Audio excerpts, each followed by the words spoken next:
Thank you, Willie, for the invitation and the opportunity to speak here. I've had a wonderful visit so far. So the goal of my talk today is to tell you what intensity interferometry is, and even though you have efforts going on here, I will assume nothing.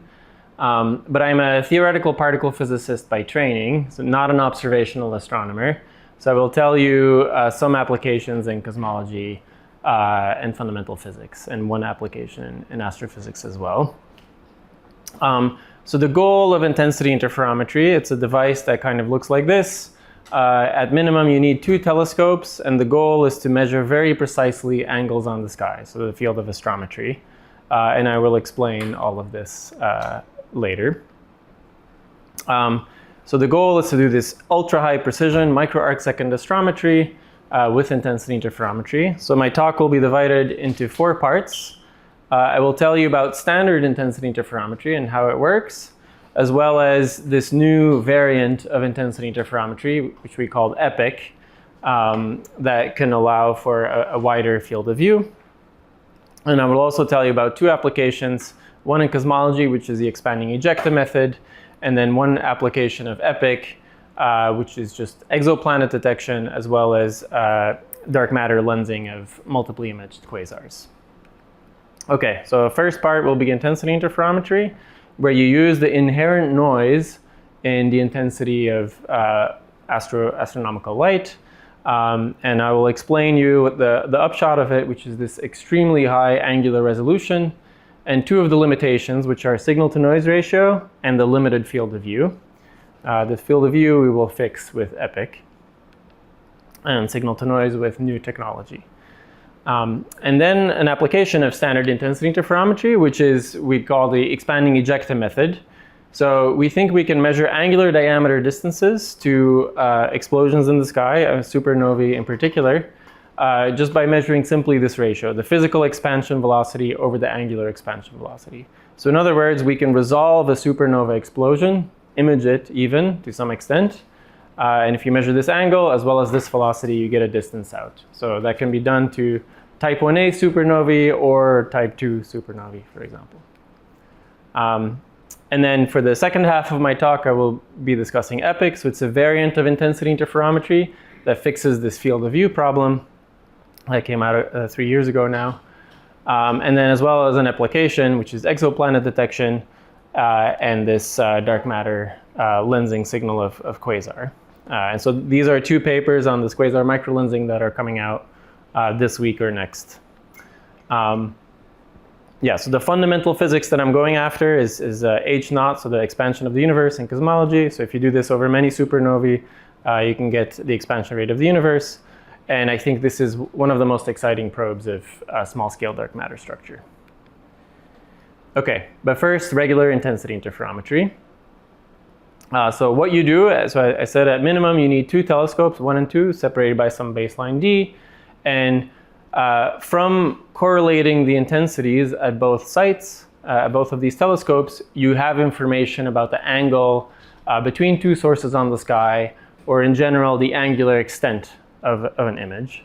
So it's really quite simple. If I give you the mathematical derivation, it's complicated. So let me show you a picture. Oh, sorry, never mind. Before I do that, just some backup on I forgot the order of my slides. Some backup on astrometry. So the best you can do with your eyeball, I'm not going to go through it all, but for basically millennia, we were stuck to about an arc minute with astrometric observations. And fast forward to the present day, so 10-meter class telescopes without adaptive optics are limited to just a little bit below an arcsecond, and Keck, for example, with adaptive optics to about 10 milli-arcseconds. In space, you don't have to worry about the atmosphere, and even with relatively small aperture telescopes like the Gaia satellite, which has a nominal resolution of, again, just sub-arcseconds, they can get the light centroid to such high signal-to-noise ratio that they can locate a stellar position in a single measurement to about 100 micro-arcseconds. So for a typical star, and they measure about 2 billion of those, each one 100 times. So they get this is sort of the state of the art in optical light centroiding precision for an astrometric catalog. Okay, and so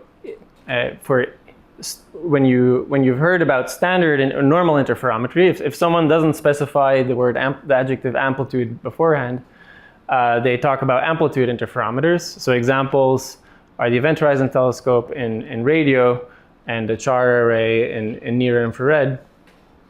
So there what you do is you have let's say a single source, and again 2 telescopes or 2 receivers, and you correlate the electric field amplitudes at both of these sites.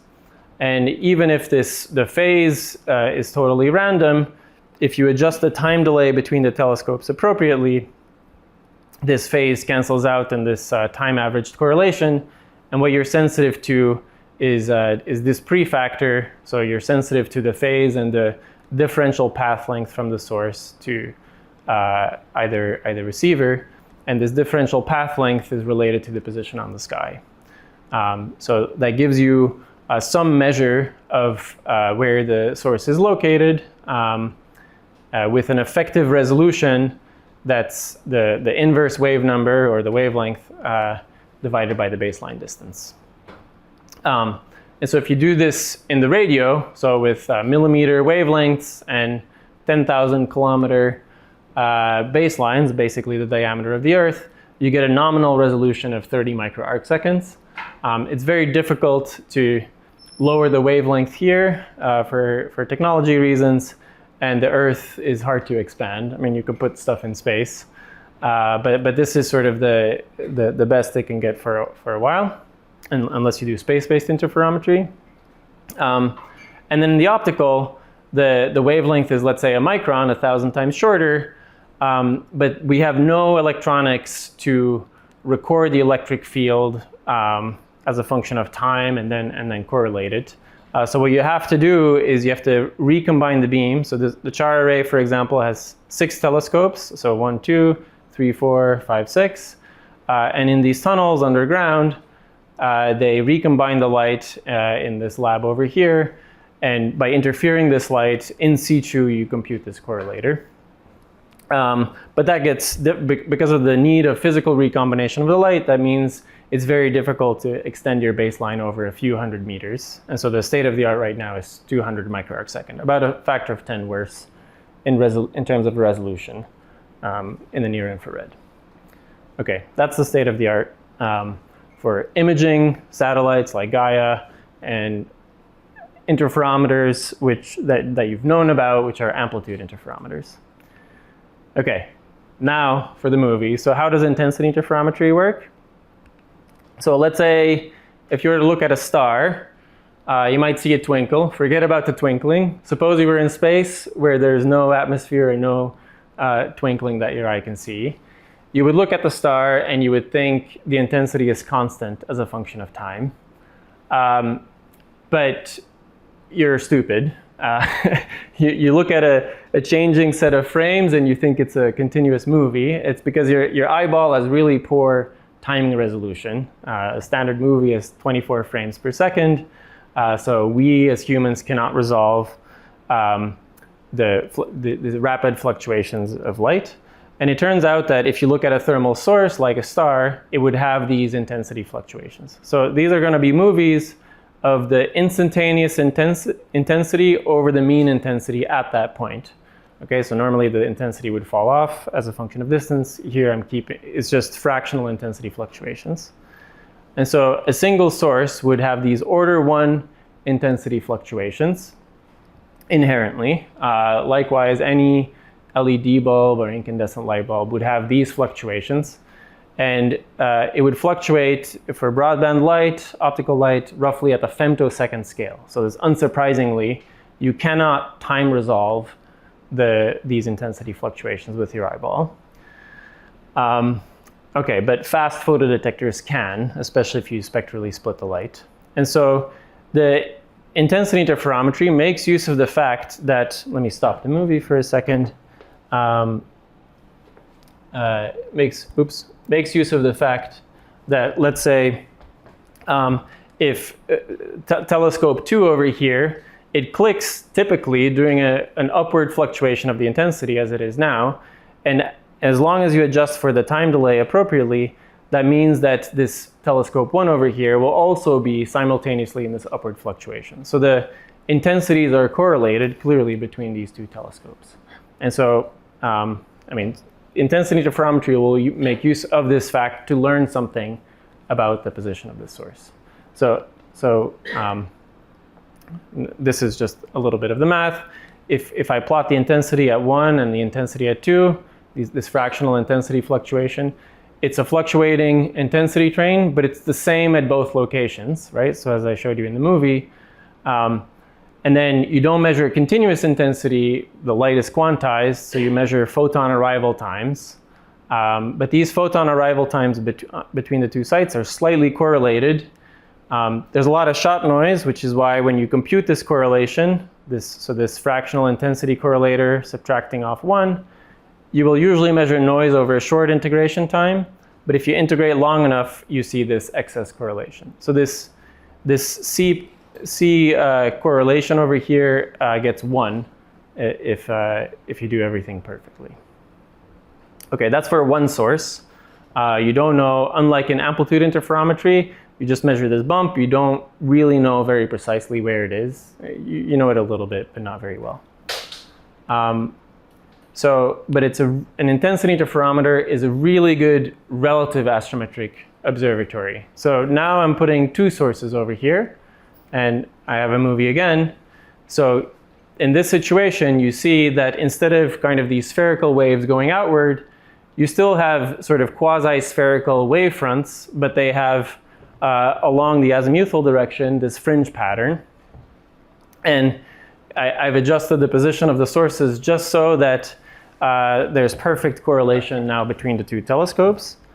If I move them a little bit apart, the sources, in the next movie, now it's perfectly anti-correlated. So when one telescope fluctuates upward, the other one is down, and vice versa.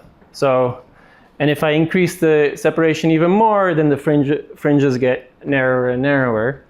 So essentially, the fringe pattern at long distances encodes information about, in this case, the angle or the separation between the two sources. And again, even more, the fringe pattern becomes narrower. So it's by measuring these fractional intensity fluctuations that I gain information about the source. Okay, good. So let's work back to the math. So you're now not measuring electric fields of two telescopes, two sources.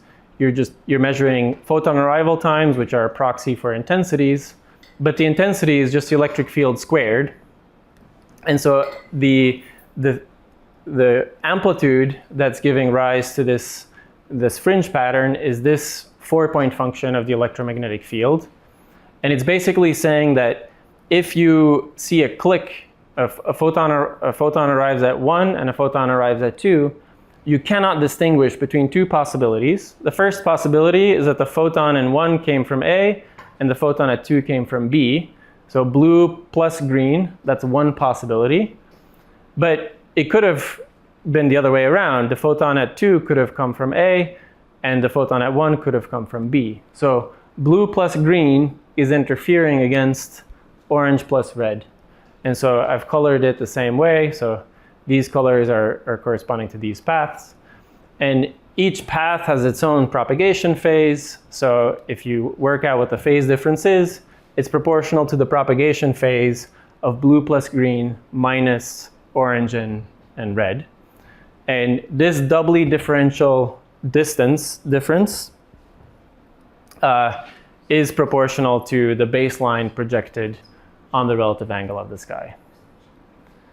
Okay, so this is the math, but it's just this movie, right? These fringes, how sharp these fringes are, encodes the separation on the sky.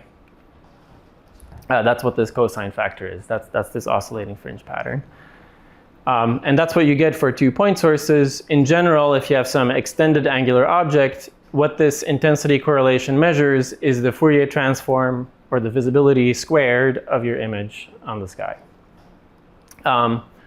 And now the great thing about intensity interferometry is that you can separate your telescopes however far you want, because you don't need to physically recombine the light. You just record photons at sites 1 and 2, and you compare offline a year later if you want. And so you don't want to separate them by the size of the Earth, but let's say if you separate them by 10 kilometers, this gives you the micro-arcsecond resolution, right? You get this simultaneous benefit of short wavelength and potentially long baseline distance.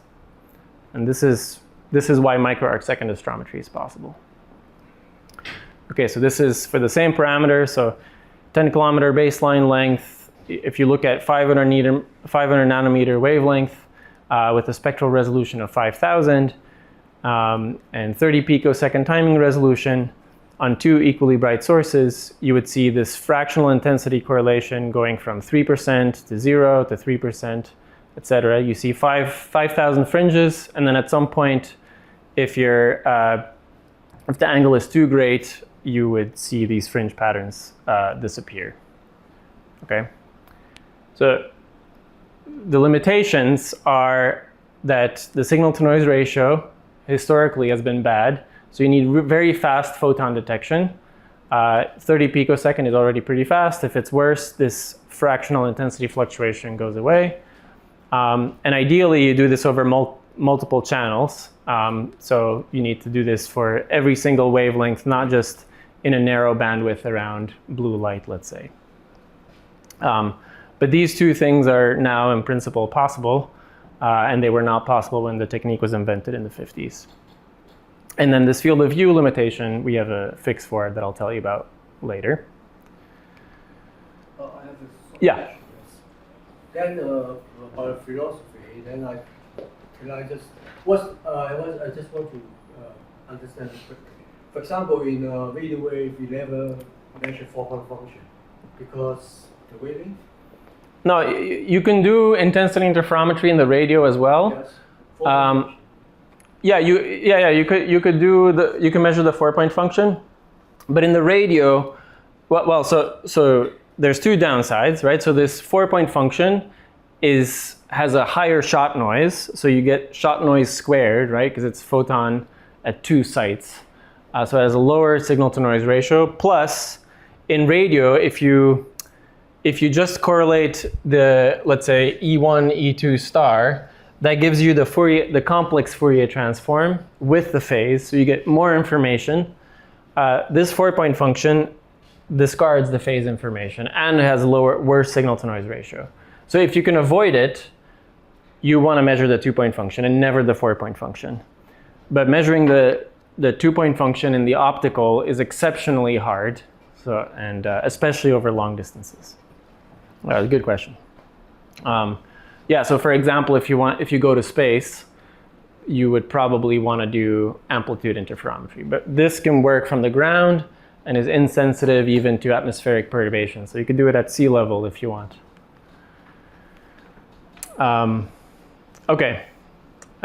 So as I mentioned, you need really good timing resolution.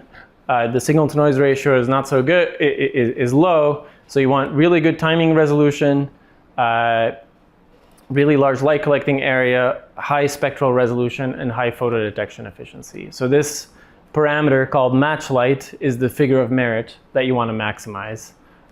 So you want to maximize this product. And so what I showed here is, for example, let's look at the yellow curve. This is for a sun-like star at 100 parsec, so magnitude 10 or so. And so this is the precision on this excess intensity correlation, right? So you get 1% precision, whereas the true signal would be order 1. So you see this at high signal-to-noise ratio if you have a 10-meter class telescope with 10 to the 4 spectral resolution and 10 picosecond timing. Okay, that doesn't exist yet. So Hambry-Brown Twiss were the ones who proposed it in 1954, and then for optical in 1956. And the same year they proposed it, they did a 7 sigma detection with artificial light. So they had some artificial stars, some mercury lamp on an optical bench, They had that light go through a beam splitter and then hit 2 photomultiplier tubes. And they saw that the intensity fluctuations, or the photoelectric currents in these devices, were correlated at 7 sigma. So that was the first experimental demonstration of these intensity fluctuations. And then later on, they used discarded searchlights from World War II to measure Sirius. And so as a function of baseline, so separation between the telescopes, the vertical axis is a measure of this fractional intensity correlation, and so, which you see falls because the Fourier transform of a disk is a Bessel function. So they were tracing out this Bessel function decay. And so from this, the inverse size here, they could measure the angular diameter of Sirius, and they got 6.3 milli-arcseconds, which was the first measurement at the time. The true answer is 6.8, so they were within 10% in 1956. Then they built a dedicated observatory 10 years later in Australia, which was these 2 crappy 6-meter dishes on a railroad track that they would store in a shed and correlate in another shed. These were the telescopes. They were basically light buckets, as they called them. And what they did back then is measure the angular diameter of the 32 brightest stars that they could see in the southern hemisphere. And some of the diameters, they get precision on of 30 micro-arcseconds back in the 70s, right? And to remind you, 30 micro-arcseconds is, I mean, it's apples to oranges, but is roughly where the Event Horizon, that's the resolution of the Event Horizon telescope today. Okay, so that's a lightning summary of intensity interferometry. It allows you to get this exceptional resolution. Instead of if instead of 200 meters, you separate them by 10 kilometers, you can get micro-arcsecond resolution in such a device. So I asked myself, what could you do with it? One thing you can do with it is with kilometer scale resolution. This micro-arcsecond resolution is good enough to resolve a supernova on the sky. And if you can resolve a supernova on the sky and measure this angle as a function of time, as well as measure the velocity spectroscopically, you could make a Hubble diagram independent of calibration of the luminosity of this explosion. There are some difficulties because it's not exploding symmetrically, right? Spectroscopically, you get line of sight velocities, whereas these angles are proportional to transverse motions. But we, I'll show you in a minute. But if you can marginalize over that, you can in principle measure both supernova morphology and measure distance as a function of redshift, and therefore get a Hubble diagram. So what do we intend to do? So this is a cartoon movie of this method that we call the expanding ejecta method. So we would measure across a bunch of spectral channels. Here, for example, it's around H alpha. So this is a side view of the supernova, and every spectral bin encodes a sort of a screen of line of sight velocity at the H alpha line.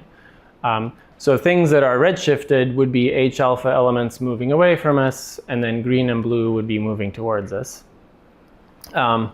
And so let's look at this blue channel for a second. That's so blue shifted that there's basically very little H alpha flying out this fast.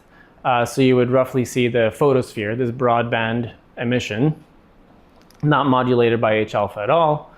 But then this green channel is moving slowly and would have the intensity in this green channel, just wait a second, would have this annulus of absorption around it. And you don't measure the image, you measure the Fourier transform squared, but this Fourier transform squared has information, quite a bit of information about the shape of this image. And then likewise, in the red channel, you would not see absorption from the photosphere, but you would sort of see a glow around it from the ejecta that are flying away. And again, this Fourier transform encodes some of that. So from these visibilities, plus spectroscopy, we can infer the shape of such a supernova and measure the angular diameter distance simultaneously. So this is what it would look like for a spherical supernova. So this would be this redshifted channel with the photospheric emission and then H alpha emission above it. And here you would see the exposed photosphere plus the annulus where there's some blue shifted absorption as well as some blue shifted emission. Yeah, and you don't measure the image, you measure this visibility amplitude, but you can see how the two hemispheres look different. And if the supernova is not spherical, so this is a 20% eccentric supernova, this sort of squashing in the horizontal direction means that the Fourier transform is squashed in the vertical direction. So you get this transverse morphology. So we have this simple model of what the supernova looked like. It's like how fast the ejecta were expanding, the angular diameter distance, the optical depth of the emission, the spectral index, and then some angles for how eccentric it was, and two Euler angles over here. Don't worry about these numbers, but so with a intensity interferometer that had two baselines, on the brightest supernova in the sky, we think we can pin down all these 7 parameters in this simple parametric model if we have joint information, the integrated spectrum and intensity interferometry information. And so in this case, we would get 2% fractional precision on the angular diameter distance of a supernova.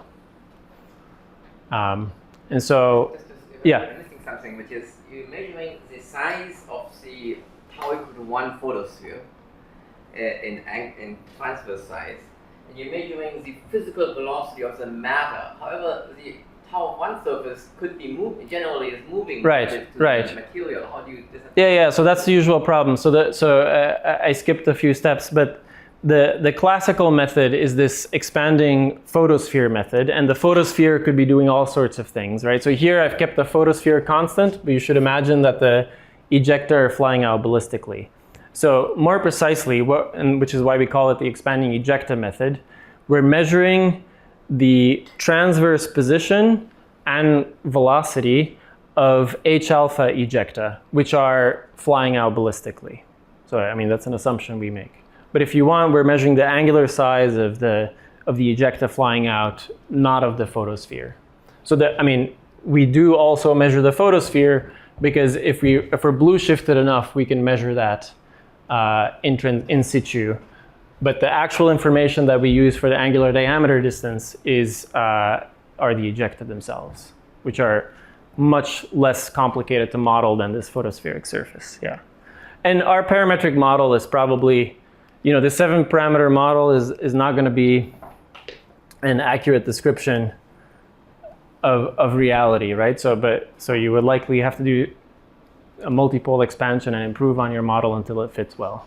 But that's the gist of the idea, is to use the ejecta and measure the shape of the photosphere in situ. Great question. I assume that you get the wavelength as well as the timing of the light. Yeah, so you need multiple epochs. Yeah, so what we assumed in our analysis is that we're measuring H alpha in a 10% fractional bandwidth as a function of time. I mean, you could imagine a detector where you also get the photon energy. Yeah. So it would automatic. So in an intensity interferometer, you would. So you have 2 telescopes. Each telescope would spectrally split the light into. We assumed 5,000 spectral channels. Actually, 1,000 spectral channels over this 10% fractional bandwidth. And then in each wavelength, I just showed you 3 channels in the movie, but really there would be 1,000 channels. In each wavelength bin, you would get some visibility amplitude. And you combine all 1,000 visibility measurements as well as the total integrated spectrum. And from that information, you get this parameter inference. Okay. And so with match light of 1,000, so that would be something like 2 10-meter telescopes with 10 picosecond timing and 10,000 spectral resolution. You can get fractional distance precision geometrically on type 2 and type 1 supernovae out, at the percent level out to 10 megaparsec. So this is on a single one, right? And so that would be the most distant, or that would be competitive with the best geometric anchor we have, which is this maser system, and much better than the other geometric anchors from spectroscopic binaries and parallax measurements. So we have in mind two things. So the simplest thing you could do, if on the brightest supernova, if you do this measurement, let's say a type 2p supernova, you have immediately another geometric anchor to help calibrate the cosmic distance ladder. That can then help calibrate the Cepheids or the red giant, tip of the red giant branch method. Or if you do it on a type 1 supernova, you can skip the Cepheids altogether and just immediately calibrate the geometric distance to a handful of type 1a supernovae, and so then you don't need all the other geometric anchors nor the systematics limited Cepheid or tip of the red giant branch stars. So with this 1,000 match light parameter, we think we can calibrate the different rungs of the distance ladder to about 1% over a few year campaign, and that would help resolve Hubble tension systematics. In principle, you can also just forget about type 1a supernova completely, or at least this standard candle method, and just do from these samples get a Hubble diagram. Unfortunately, at large distances, the flux decreases so much that your precision gets hurt. And so you want to be at large enough distances to avoid peculiar velocity. So this is difficult, but calibrating directly type 1a supernova, I think, would be a good check on the current tensions of the cosmic distance ladder. Okay, any questions on this expanding ejecta method before I continue? What's Yeah. your effective redshift limit with this instrument? Okay, redshift I have to calibrate a little bit, but so the yellow is type 1a supernovae. So let's say 1% precision. Sorry, yeah. I guess here for this direct Hubble diagram, it's very difficult. But I guess for type 1a supernovae, we can go to 1% precision out to 40 or 50 megaparsec. So at 40 or 50 megaparsec, you can do percent level measurement, but the peculiar velocities are so high that it's not that useful for a Hubble diagram. So you would use these measurements to calibrate the standard candle method, bypassing Cepheids and TRGB.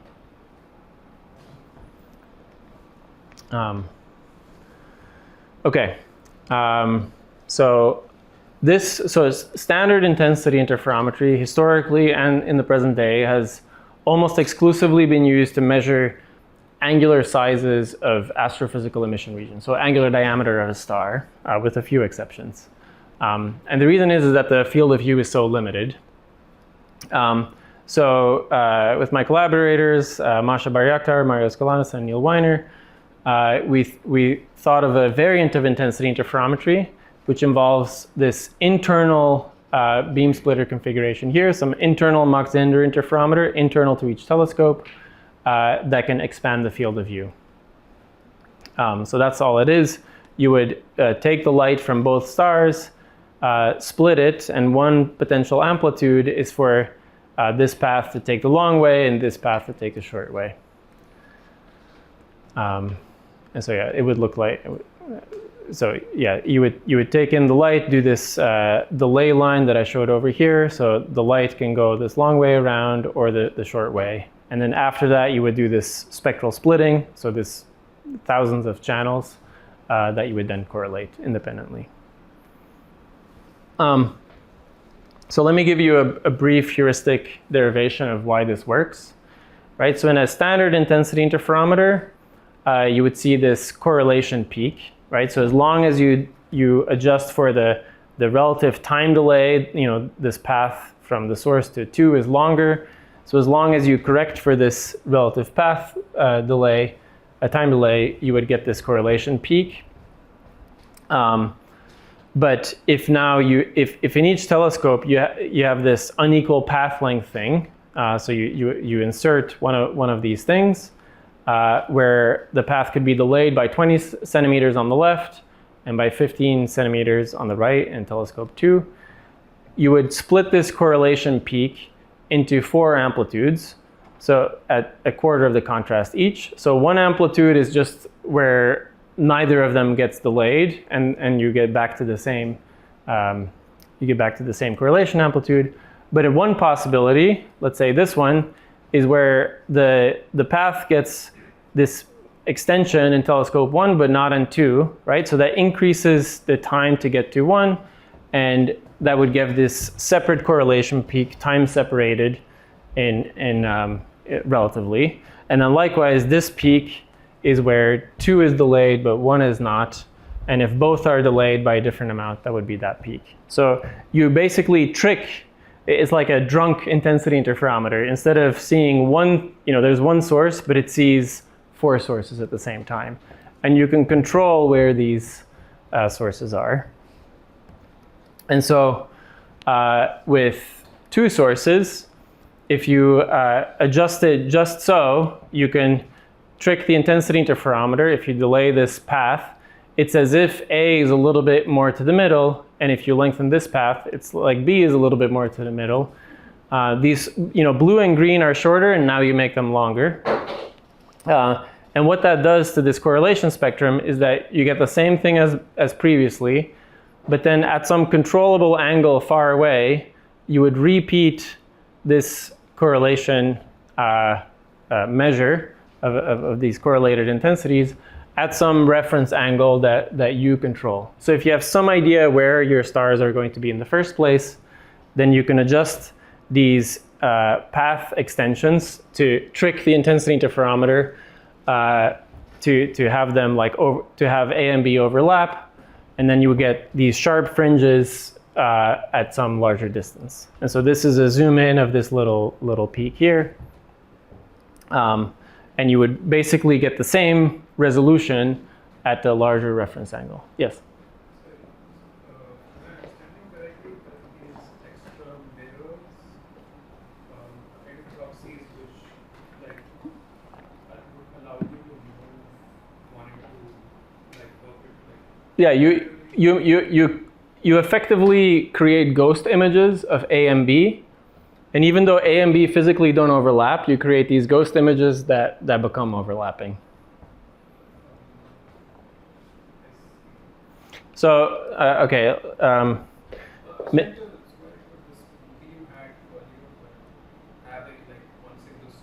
Yeah.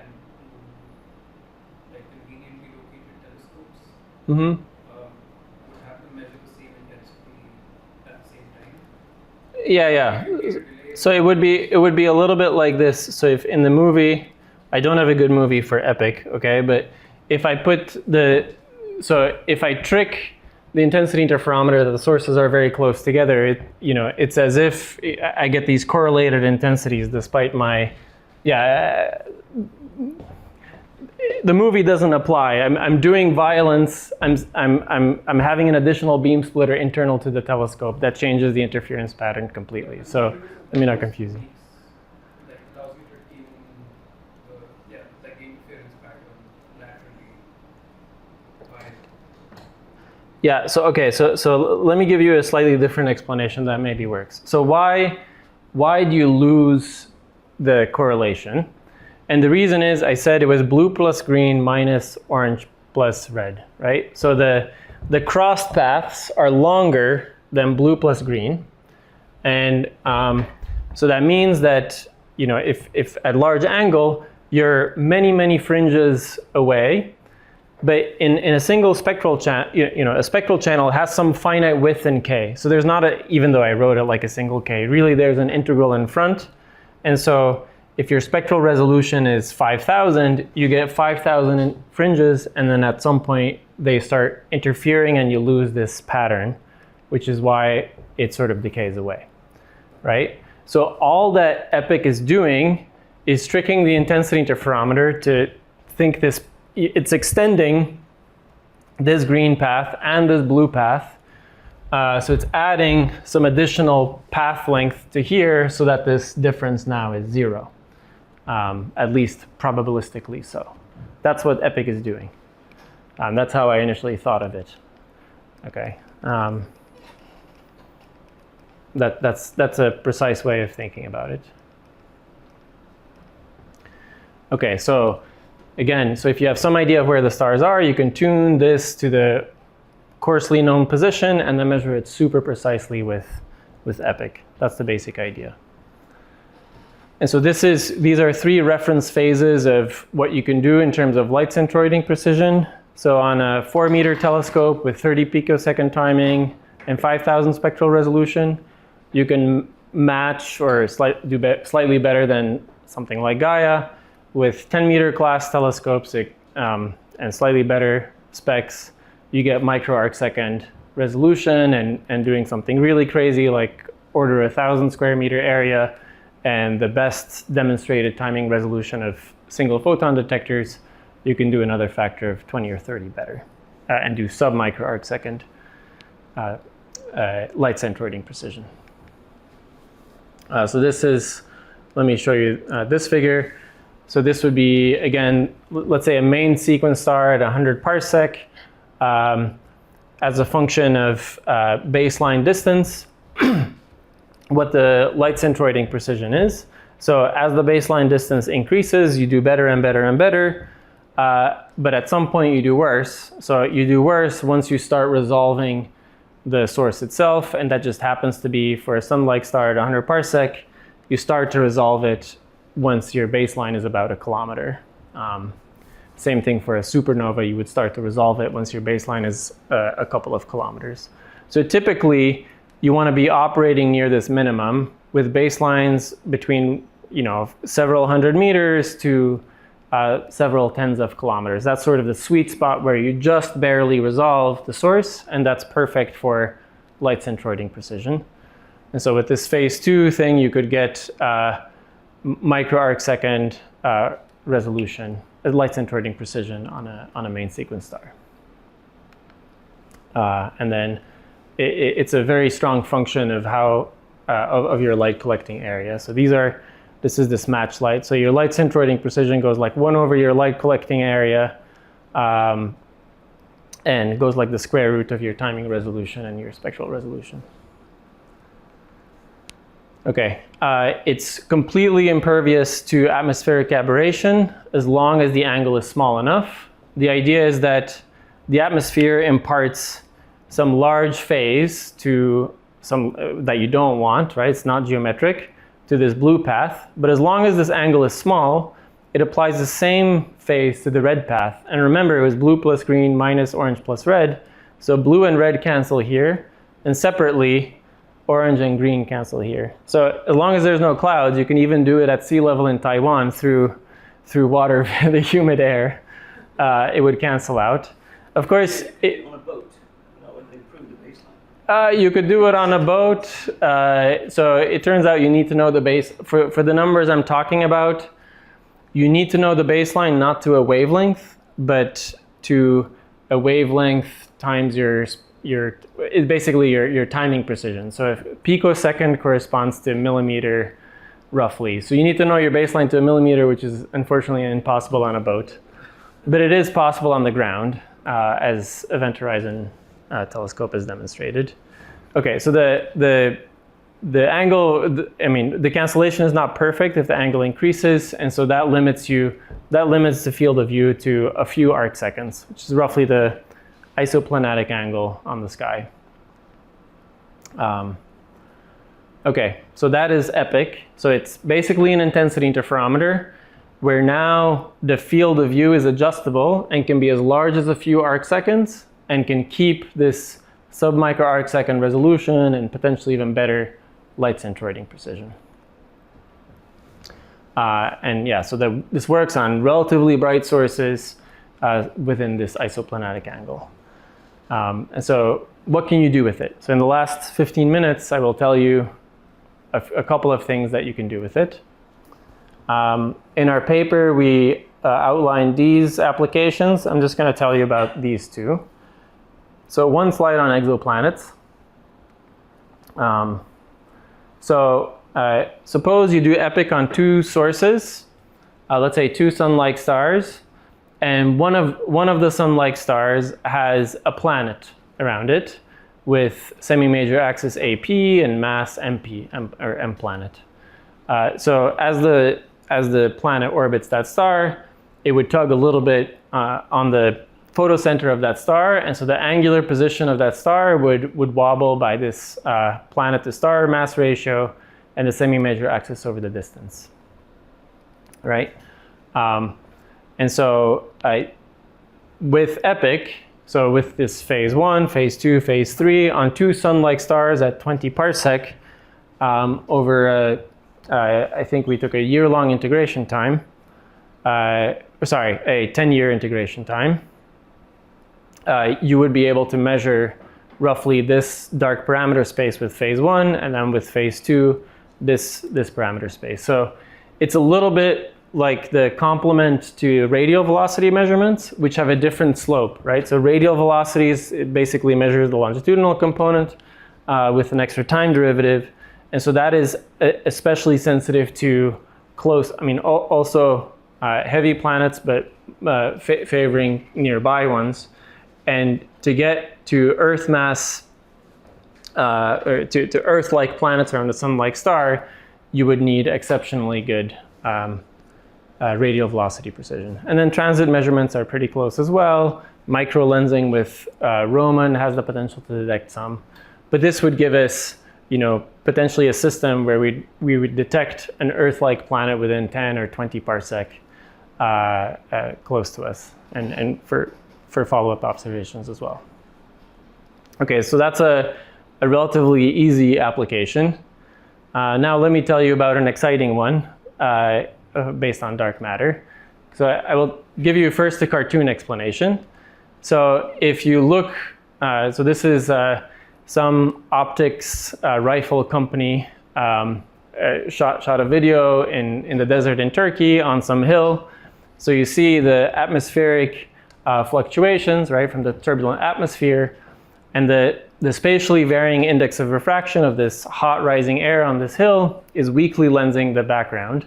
And so it's, let's say if you look at this little bush, it's kind of vibrating a little bit, right? It's almost like a point source that's oscillating in angular position due to this turbulent air. I claim that the same thing happens, or a very analogous thing happens from the stochastic dark matter structure along the line of sight to some extragalactic source. So in this case, it's not a spatially varying index of refraction, but this dark matter structure causes an oscillating gravitational potential, and that oscillating gravitational potential deflects the light much like this spatially varying index of refraction does. And so that will perturb the position of a extragalactic point source stochastically. Okay, so first a few words about dark matter structure. From large scale, so I'm plotting here the linear matter power spectrum, dimensionless, as a function of co-moving wave number k. From the cosmic microwave background, Lyman alpha, and large scale structure, and to some extent dwarf galaxy counts, we've basically measured everything to reasonable precision, and in some cases excellent precision, to the left of this red line. So that corresponds to halos of 1 billion solar masses and heavier, right? As well as linear structures or linear perturbations. But we have very few, if any, constraints to the right of this line. And so on large scales, gravity always wins because it's unscreened and infinite range, right? But dark matter microphysics may change these predictions on small scales. So here, this is from some SNOMAS white paper. If dark matter has a low bosonic mass, then it would suppress structure on small scales. If it has self-interactions, that could also suppress the structure. Likewise, if it's produced with a little bit of, if it's warm dark matter, so if it's produced with some velocity, even the canonical candidate for cold dark matter, which is a weakly interacting massive particle, this would also have a thermal production. So it was hot in the early universe, and it's pretty cold right now, but not so cold that it would have prevented the formation of these tiny Earth mass halos. And then, so these are all suppressions, but there could be enhancements as well from phase transitions. So this pink model is a model that I worked on from axion self-interactions, etc. So I claim that there's a potentially interesting signal detectable with improvements in current astrometric observatories to detect the dark matter structures as small as an Earth mass or a few Earth masses. And so I want to ask, I'll show you what the signal is. And I think we may be able to get one bit of information and ask, is there structure here or no? And if yes, that basically means that all the models to the left here are ruled out. And if no, then these models to the right are ruled out, and purely cold dark matter is ruled out. Okay. And so for example, so let me show you. So if you can say there's no cutoff in structure at Earth mass scales, 10⁻⁶ solar masses, so if you measure structure, it would immediately improve the lower bound on a dark matter fermion mass by 3 or 4 orders of magnitude to 400 keV, and the fuzzy dark matter limit, so the lower bound on a bosonic dark matter candidate, to 10⁻11 or 10⁻12 eV. I'll skip this for the sake of time, if I can. All right, so what is the picture? So I have in mind a strongly lensed quasar. So this is a quasar emission. This is an intensity interferometer or some observer here. And some foreground galaxy is bending the light. So beta is the source plane position, theta is the image plane position, and alpha G is the deflection from this big galaxy. Alpha without a subscript is the deflection from the collection of these tiny clumps that we cannot see, right? So I made them white here, but really we don't see them. And so this equation has multiple solutions. Here I'm drawing two, right? So there's two images of the same, two solutions of the same source. But then things are moving, right? So let's say the quasar moves a little bit to the right. It's not changing color. I just drew it in a different color. So as it's moving, the image positions change. And therefore, you're traversing a different column of fluctuating dark matter structure. So the angular trajectory of every image has this sort of magnified linear motion to it. So this is some inverse Jacobian that magnifies the motion. But also because it's going through a different column, the dark matter deflections have changed as well. And so these extra terms give rise to some additional noise in this otherwise linear motion. And so there's one particularly promising system, this B1422 system. So this is a Hubble image of a foreground galaxy with 3 images of the same quasar. And this is a fainter 4th image. And I think, so these images are magnitude 15, and they are suitable to perform intensity interferometry on. Okay, so it's also been observed in ALMA, so it's definitely a quasar.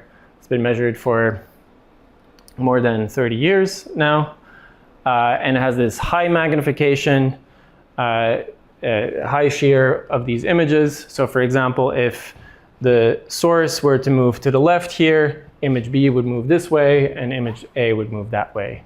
So by measuring the relative angle between A and B, you're sensitive to this fluctuating deflection from dark matter structure.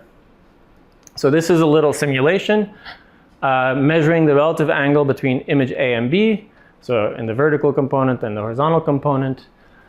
I've removed the best fit linear motion, and so what you would see is some stochastic noise, and to leading order that looks like an angular acceleration up and then back down, plus some excess noise above instrumental noise. So the true path, if there were no instrumental noise, is this gray curve. And what that would look like after you add, epic phase 3 noise parameters is, you would have these blue data points and try to fit some acceleration to it, and you would measure an acceleration to something like 10 sigma for this data point. So you would look for an angular acceleration between two images plus excess noise. So this quadratic fit is not a good fit, so there's some excess noise above this. And with something like epic phase 3, I think one can detect sort of the typical fluffy dark matter halos from an Earth mass to Jupiter mass or so. And in terms of the nonlinear matter power spectrum, the sensitivity for this galaxy lens is this red curve. This prediction is very uncertain and likely a massive underprediction because it's not accounting for the structure of the lens itself. But that's, I hope my colleagues in galaxy formation can give me a better estimate for this band over here.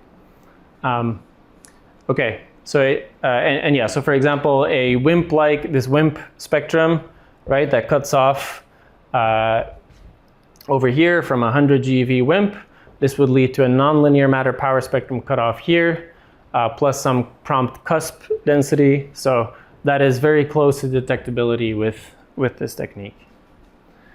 Okay, there's we're writing a second paper with a student, Abigail Moran, on stellar microlensing backgrounds. The stellar microlensing can do the same thing. And naively, that signal is a factor of 10 larger.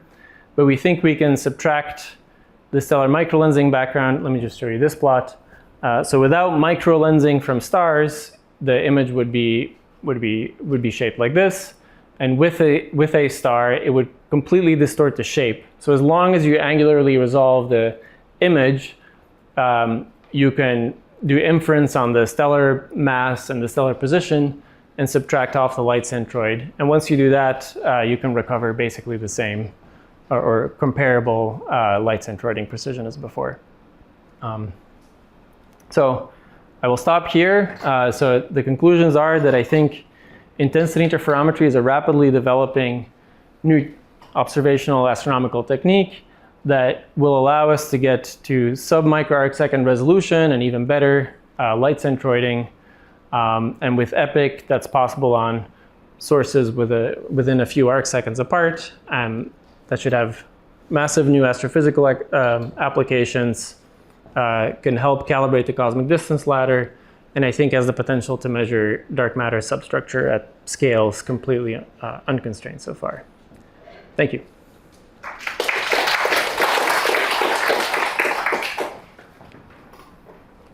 Questions? Hi, sorry, could you remind me what's the role the spectral resolution play in terms of the performance? It goes like the square root. So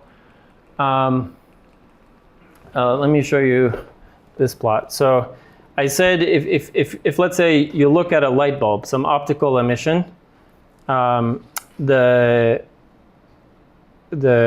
intensity would fluctuate. So this intensity, right? If this was a broadband light, these oscillations, so the peak-to-peak separation would roughly be femtosecond, and we don't have timing. We don't have photodetectors that have femtosecond timing resolution. So what you do instead is, if you filter the light with a narrowband filter, a spectral resolution 5000, because your frequency range is narrower, that means now the correlation time of your intensity fluctuations is longer by this factor of 5000. So instead of femtosecond correlation, these oscillations in this narrow channel are a few picoseconds. And a few picoseconds is nearly resolved by, I mean, so here I took 10 picoseconds. And so the reason that the correlation time is a little bit shorter than 10 picoseconds, which is why the C does not reach 1, it reaches 0.1. Yeah. So the spectral resolution going to the time. Yeah, I think I might have it somewhere. I have it here. Yeah. So the it suppresses if the spread in wave number of your light is large, that suppresses this correlation. Yeah. But it depends on how good your timing resolution is. So you can have worse spectral resolution if you have a better photodetector, or if you have a really good shell spectrograph, then you can get by with worse timing. Yeah. So I was a bit surprised to see the large time scale for the variation in your dark matter. Yeah. Is it several years, right? Yeah. So there are many interesting phenomena that might affect the position of a source, the observed position on that time scale. Yeah, sure. Like stochastic gravitational wave background. Yeah, that is microlensing arrays, right? that is suppressed. I don't know if I have a plot of this. So roughly, this is what it looks like. So really, there's fluctuations on all time scales. So there's fluctuations on centuries or millennia as well, but they're out of band. So so let me go through it. So here I'm plotting the noise spectral density. So let's say the temporal Fourier transform of the position of image A in this lens. And so heavier lenses are fluffier, they're bigger, and they give a much larger stochastic fluctuation. However, the crossing time of these halos is so long that they don't give in-band power, they don't give high frequency power. And likewise, smaller halos have, just have a smaller astrometric deflection, so they're below sensitivity. So you're sensitive, maybe it's better shown here, you're primarily sensitive to halos of size 10 to the minus 2 parsec. Basically, you're sensitive to halos whose size matches the amount by which the image moves. And it turns out that a quasar image moves about 10 to minus 2 parsecs over a 10-year time scale. And yeah, smaller halos at some point just give so weak a deflection that it's unobservable. I mean, that is a pretty long time scale. Yeah. For all the things to happen. Yeah. Like, Yeah. for example, microlensing you mentioned. Yeah, stellar microlensing. Wouldn't your signal be a bit lost in the noise of microlensing, since we know that it's very common in quasars? Yeah, I mean, stellar microlensing is the most worrisome background, and that's one of the reasons why we picked this B1422 system. That the three images A, B, and C have low stellar densities because this lensing galaxy is part of some other group of galaxies that sort of displaces the images far away. You're right. For most galaxy lensed quasars, a stellar microlensing background is hopelessly difficult to subtract. But we think for this system, it should be possible. It's very interesting in its own right.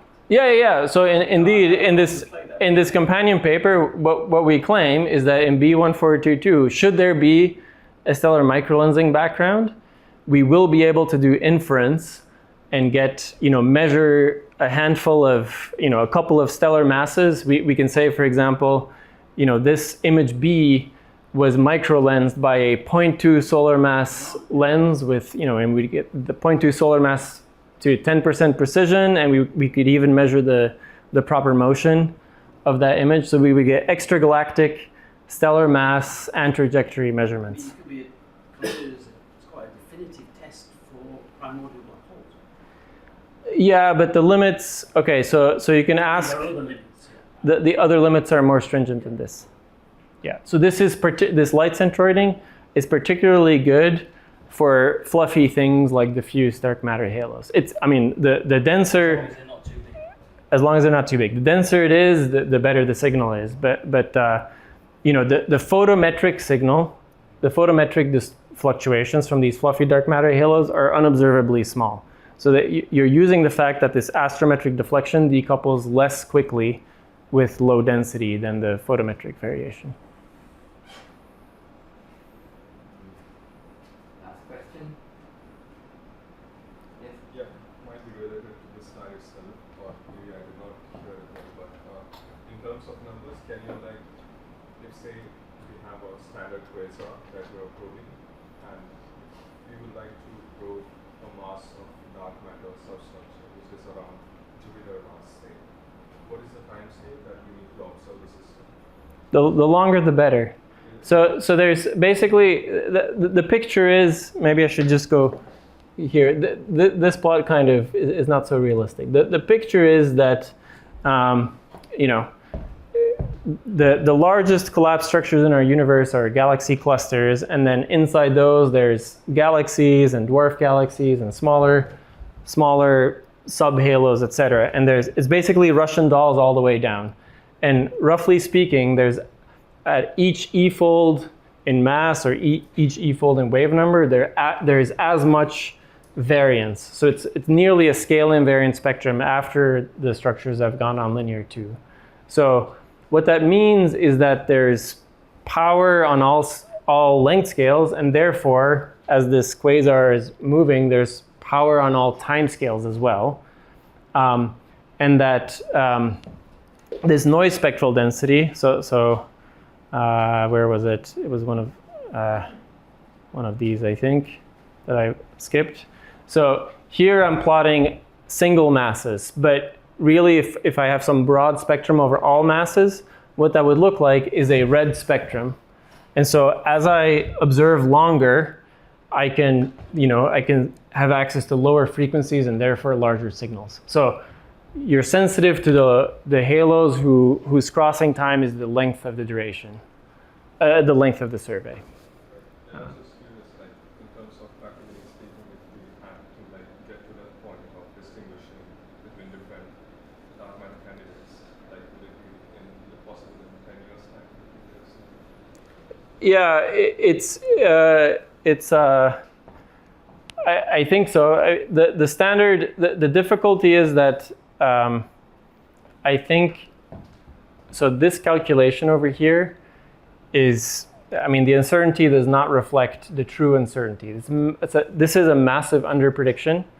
I don't have time to explain how I got here, but these are field halos calculated using some semi-analytic model calibrated to some simulations in voids. Okay, so it doesn't count subhalos or sub-subhalos. It doesn't count the fact that I'm not looking at a generic line of sight, but an overdense line of sight. So really, I think the true prediction is somewhere over here. And that's a fault of my paper, but I wish I could point to a better prediction for this gray band, and we don't know. So I just think it's worth trying this. If there is enhanced structure, like if, let's say there was a phase transition in the dark matter sector, that would automatically boost the power here, and that would be easily detectable, even potentially with current observatories. Yeah. Okay, I'm going to suggest we're going to continue conversations over tea. That's Perfect. tea outside. Excellent. Yeah. Thank you.